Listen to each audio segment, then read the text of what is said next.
ಹುಷಾರು, ನಿಧಾನಕ್ಕೆ ಹೋಗಿಮ್ಮ.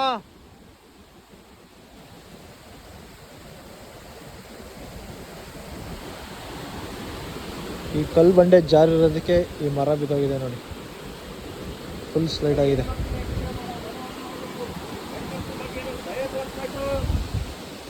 ನೋಡಿ ಹೀರೋ.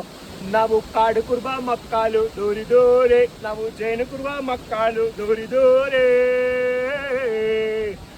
ನಮಸ್ಕಾರ ಕರ್ನಾಟಕ. ನಾವು ಇವತ್ತು ಬಂದಿರೋದು ಕರ್ನಾಟಕದ ಮೋಸ್ಟ್ ಬ್ಯೂಟಿಫುಲ್ ವಾಟರ್ ಫಾಲ್ಸ್ಗಳಲ್ಲಿ ಒಂದಾಗಿರ್ತಕ್ಕಂತಹ ಫಾಲ್ಸ್ ನೇಮ್ ಏನಣ್ಣ?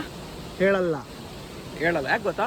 ಹೇಳಿದ್ರೆ ಎಲ್ಲರೂ ಬರ್ತೀರಾ, ಪರಿಸರ ನಾಶ ಮಾಡ್ತೀರಾ. ನಾವು ಯಾಕೆ ಬಂದಿದ್ದೀವಿ ಅಂದರೆ ಬರೀ ಪರಿಸರ ನೋಡಿಕೊಂಡು ಇದನ್ನ ಅನುಭವಿಸ್ಕೊಂಡು ಹೋಗ್ತಾ ಇಲ್ಲ, ಬದಲಾಗಿ ಇಲ್ಲಿ ಬಿದ್ದಿರೋ ಪ್ಲಾಸ್ಟಿಕ್ಗಳನ್ನು ಆರಿಸ್ಕೊಂಡು ಕಾಡಿಂದ ಹೊರಭಾಗಕ್ಕೆ ಕಿತ್ತಾಕೋ ಒಳ್ಳೆ ಕೆಲಸಕ್ಕೆ ಬಂದಿದ್ದೀವಿ. ಸೊ ಈ ಕಾರ್ಯಕ್ಕೆ ನಿಮ್ಮ ಮೆಚ್ಚುಗೆ ಇರಲಿ.